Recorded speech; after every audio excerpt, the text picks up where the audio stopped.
Esta noite recuamos até ao ano de 1969, quando um sismo com intensidade 7.3 na escala de Richter atingiu Portugal continental. Foi o mais forte abalo desde 1755. A terra tremeu violentamente durante a madrugada. No Perdidos e Achados recuperamos as histórias daqueles que sentiram a terra tremer e nunca mais esqueceram aquele dia.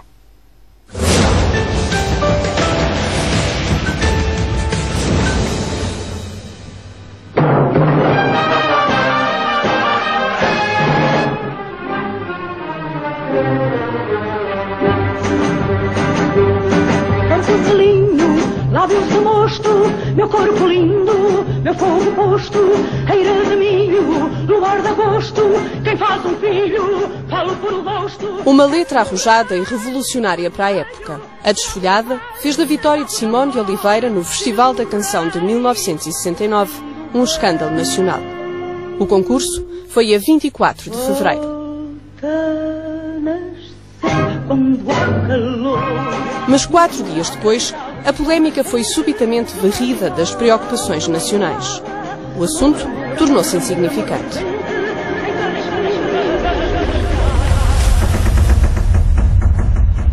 O país tremeu na madrugada de 28 de fevereiro. Um sismo com a intensidade 7.3 na escala de Richter atingiu Portugal continental. O maior abalo desde 1755. Eram 3 horas e 41 minutos. O epicentro do sismo localizou-se no Oceano Atlântico, a sudoeste do Cabo de São Vicente. A posição do epicentro era exatamente a nossa estimada. Depois, mais tarde, descobriu-se que nós estávamos um pouco mais para norte. No mesmo meridiano, salvo erro, os 11 graus, mas um pouco mais para norte. João Cadaval Rocha era piloto do navio Manuel Alfredo. Com o resto da tripulação e os 40 passageiros, era um dos portugueses mais próximo da zona crítica. Começou por sentir uma oscilação invulgar no navio e pensou que era uma avaria. Olho para a agulha magnética e a agulha girava, como se tivesse um motor. Girava aí com uma frequência de uma volta cada 2 segundos. Assim, não sei o que é que se passa. Ponho o leme a meio, guie-se para aquela estrela que está ali e deixa o navio assim quieto.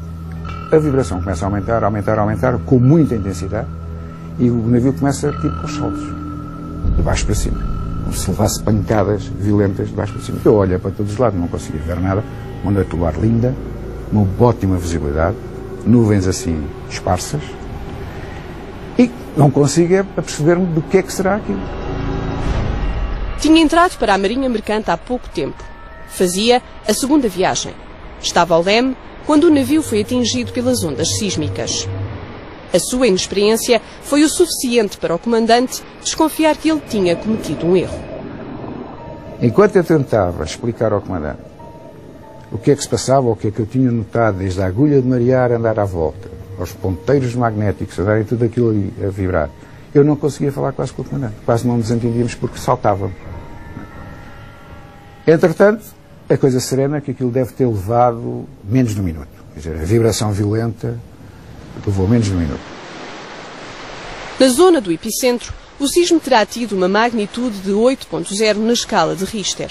A relativa distância da costa foi decisiva para minimizar os danos no continente. O Algarve, pela proximidade, foi naturalmente a zona mais afetada. Perto de Alcantarilha, uma aldeia inteira desapareceu do mapa.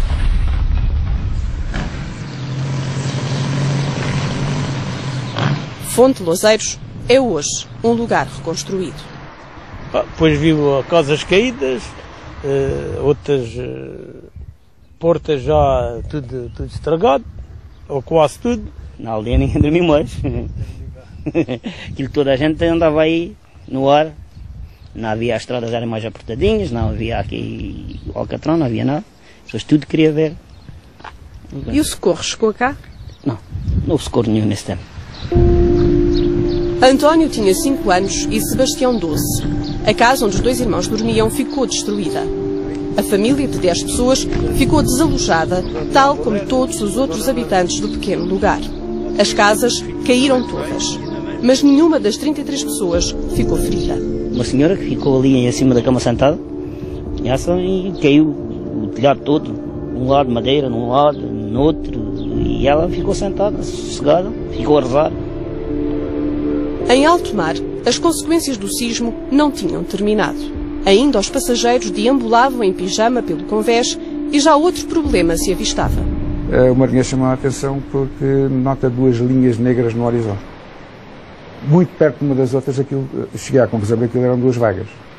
Não eram muito altas, mas vinham muito rápidas. Claro que eles se aproximaram do navio, eu e o marinheiro agarrámos e as duas vagas bateram no navio como se estivessem a bater. Como se o navio estivesse a bater numa parede de cimento, um cais. Aparece outra vez o comandante. O que é que foi desta vez? Eu sou o comandante, não sei o que é que se passa, mas olha, passam aquelas duas vagas por ali fora e não sei, isto hoje está uma noite doida que ninguém se entende. À mesma hora, no Hospital de Alhos Vedros, hoje encerrado, a alguns quilómetros a sul de Lisboa, Inácia da Silva preparava-se para dar à luz a primeira filha. Estava com muitas dores, só dizia assim, ai dona Aurora, ai acuda-me, eu não aguento. Pronto, era. Depois nisto, ouço um grande barulho, quando eu olho para os lados, estava as tesouras a fazer aqueles pelinhos e começou a fazer o tremor de terra, aí vão elas para baixo, foram todas para baixo, todas. Todo o pessoal do hospital? Tudo. Ficou sozinha no hospital? Sozinhita lá em cima, sozinha, sem nem ver ninguém, nem ver luz, nem ver nada. Foi no largo frente ao hospital que se concentraram todos, desde pessoal médico aos próprios doentes. Apenas Inácia permaneceu na sala de partos, incapaz de se movimentar. Não me passava por a ideia o que era. Não percebeu que era um tremor de terra? Não, nem nunca me passava tal coisa para a minha ideia. Eu tinha era dores, como era o primeiro filho, eu tinha era dores bem grandes. Calcula-se que a sul do Tejo, Portugal tenha sido atingido com uma magnitude 7.3. Um valor medido por estações sísmicas estrangeiras, porque em Portugal a intensidade do abalo ultrapassou qualquer capacidade de medição na época. Na altura, em Portugal continental, operavam apenas 3 estações sísmicas que pertenciam às universidades de Coimbra, Porto e Lisboa. Eram instrumentos analógicos, portanto, não tinham a sofisticação dos instrumentos atuais e os registros foram completamente saturados, portanto não são aproveitáveis em termos de trabalho. Lisboa tremeu violentamente. Àquela hora da madrugada, todos acordaram em sobressalto. Nas casas, móveis, louça e todos os objetos pareciam ter ganho vida própria. Nas ruas, telhados, fachadas de edifícios, chaminés e varandins desmoronavam. Nas águas furtadas deste prédio da Rua de Arroios, Manuel Engrácio morava com um casal amigo. Tinha 24 anos, era trabalhador estudante. Naquele dia tinha ficado a estudar até tarde por causa de um teste. Tinha-se deitado há cerca de 1 hora. Ainda não dormia profundamente quando foi sacudido com violência. Começo os saltos em cima da cama. Acordei. Mas o que é isto? Não fiz mais nada. Conforme a cama começou os saltos, pensava em cima de um cavalo. Aquilo, tinha aquela coisa que dava para o outro lado. Não pensei mais nada. Não pensei em ver o que é que se as pessoas estavam bem, nem nada. Nada. A única coisa que eu fiz foi ir para o telhado, porque aquilo ia para baixo e ficava lá. As memórias daquela noite deixam ainda hoje Manuel Engrácio perturbado. Sozinho, em cima do telhado, apercebeu-se como ninguém do efeito real do sismo. Eu nunca ouvi um barulho na minha vida como aquilo. O céu abriu, que é uma coisa... Pouca gente devia ter visto isso. É que estava em cima do telhado, fui obrigado a ver isso tudo. O céu abriu-se todo, e vi o céu todo aberto. Sei lá, uma luz, uma coisa enorme. E o prédio, aquele barulho por baixo dos prédios, e o prédio a fazer assim... E eu todo encolhido lá em cima. De repente, quando soube o barulho mais forte, e o prédio fez assim, trás. Ficou em pé. Foi o suficiente para decidir sair dali. Voltou a entrar em casa pela janela, vestiu-se e fugiu, sem querer saber sequer dos amigos que deixava para trás e com quem partilhava a casa. Elisa Pitacas era a dona da casa, a casa onde ainda hoje mora. Na altura em que a terra tremeu, estava no quarto, em pânico, com a filha de 1 ano e grávida de 8 meses. O marido, polícia, estava de serviço nessa noite. Levanto-me, agarro no bebê, com qualquer coisa para embrulhar e ponho aqui o colo, não é? E ponho-me ao pé da porta, não sei porquê, dei-me para vir para o pé da porta, vejo a parede quase a tombar e, claro, chorava sozinha com o bebê. E ele estava cá, não é?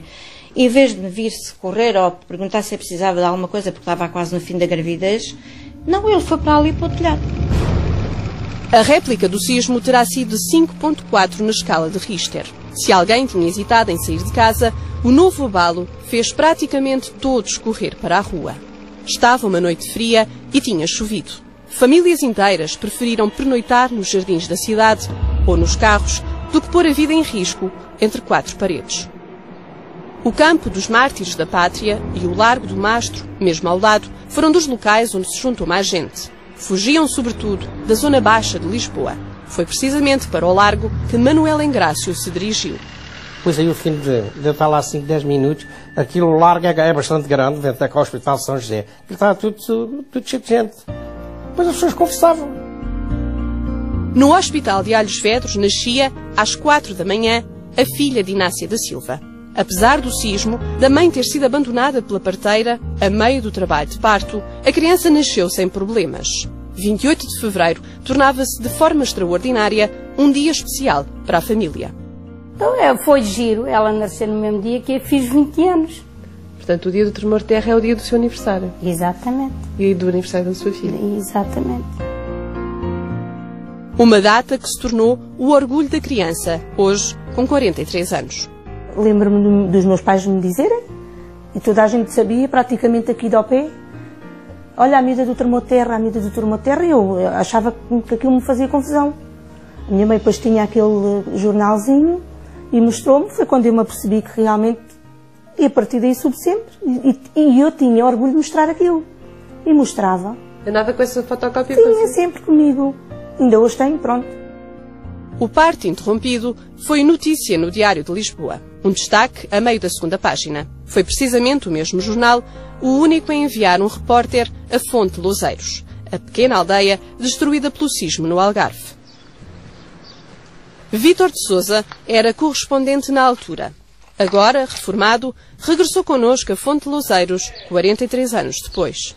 Foi o Diário de Lisboa que me mandou cá fazer a reportagem. Ter uma aldeia destruída totalmente, numa única casa de pé, pessoas aflitas a pedirem ajuda, e foi desolador ver aquele espetáculo. A destruição das casas foi arrasada completamente. Uma bomba não faria melhor. Daquele tempo resta apenas um pequeno conjunto de casas, reconstruídas logo a seguir. Todas as outras habitações são já construções recentes. O repórter, o único forasteiro a vir aqui em 1969, acabou por tornar-se a única ajuda que a população conseguiu. Foi ele que confrontou o presidente da Câmara de Albufeira com o drama ali vivido. Senti que estava a fazer bem a alguém. Esse alguém era a população que estava aflita, não é? De maneira que isso, o presidente da Câmara, para mim, foi um elo de ligação em relação a tentar melhorar a situação das pessoas, não é? Depois a Câmara veio a montar umas casas, a madeira, 6 casas, para as pessoas mais favorecidas virem para lá.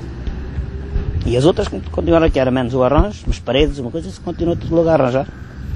E agora, nesse tempo não havia subsídios, não havia nada, foi tudo, as pessoas é que arranjaram as casas. Sebastião, o irmão mais velho, ainda mora em Fonte Louseiros. O mais novo mudou-se para os arredores, é camionista e vem com frequência à terra natal. Vítor de Sousa não larga a máquina fotográfica. Já editou um livro com fotos do passado. Hoje faz por lazer aquilo que era a sua profissão. Meanwhile, Captain, regarding the operations in Las Palmas, I'm still waiting for a confirmation. O piloto João Cadaval Rocha tornou-se mais tarde comandante. Deixou o mar em 1988. Ainda no ativo, trabalha hoje em terra para uma empresa de transporte marítimo, que coordena a chegada e partida de navios em todos os portos do mundo. Nunca mais passou por uma experiência semelhante, ser atingido por um sismo em alto mar. Naquele dia, no navio Manuel Alfredo, A consciência do que estava a acontecer não foi imediata. Foi pela rádio que perceberam o que se estava a passar. Aparece o carpinteiro. E chega perto de nós, Sr. Comandante, já sei o que é que foi. Então o que é que foi? Foi um tremor de terra, que afetou Portugal, Espanha e Norte de África. Epá, não me diga. Era o único que tinha a bordo um rádio pequenino, e, portanto ligou o rádio. E a única estação naquela altura que estava a trabalhar durante a noite era o antigo Rádio Clube Português. Portanto, ligou aquilo e ele ouviu a notícia. Em Portugal morreram 14 pessoas. Apenas 2 em consequência direta do abalo sísmico. As outras terão falecido devido a complicações cardíacas. É este, pelo menos, o balanço noticioso num país onde a informação era fortemente vigiada pela censura e a realidade pretendia-se pacífica e harmoniosa. Estragos materiais foram incalculáveis. Em Lisboa, local de maior concentração urbana, as ruas ficaram cheias de destroços. Centenas de carros destruídos. Na atual sede do CDS-PP, há ainda hoje visível o remendo do varandim do último piso, que caiu desamparado no meio da rua. E por toda a Baixa multiplicam-se casos semelhantes. Em termos de energia, é um sismo muito superior ao, por exemplo, de Benavente, de 1909. É um sismo bastante superior em termos de energia, só que ele ocorre relativamente afastado das povoações. Portanto, e o impacto que ele vai ter nessas populações é já bastante atenuado pelo efeito de distância. Olha aqui o avô todo elegante, hein? Já não tem barriga nem nada, pois não. Durante muito tempo, Manuel Engrácio recusou falar sobre a madrugada de pânico que viveu a 28 de fevereiro. A pior experiência que teve na vida. Durante 6 meses, os primeiros 6 meses foram horríveis. Bastava uma pessoa deixar aqui um garfo, uma faca ao pé de mim. Como é que isto era possível? Os nervos, e aliás nunca se curaram. Acha que desde essa altura que ficou muito sensível aos barulhos? Sempre. O meu sistema nervoso nunca mais fosse... Era um indivíduo lento, com uma lente, bom alentejante que sou. Era um indivíduo lento, nunca mais fui lento. Vive nos arredores de Lisboa. Casou 2 anos depois do sismo, teve 2 filhos e hoje é já avô.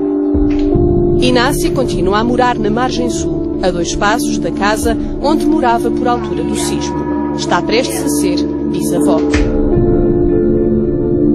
Depois de 69, Portugal continuou a tremer. Mas não se registrou no continente nenhum outro abalo de tão forte intensidade. Já no arquipélago dos Açores, ocorreram 2 violentos sismos, anos depois. Em 1980, morreram 71 pessoas, 400 ficaram feridas e mais de 15 mil desalojadas. A destruição foi avassaladora. 18 anos depois, outro tremor de terra causou 10 mortos e deixou sem casa cerca de 1.700 habitantes. Qualquer destes sismos nos Açores foi de menor intensidade que o de 1969, no continente. Foram, contudo, mais destrutivos, porque ocorreram mais próximos de terra.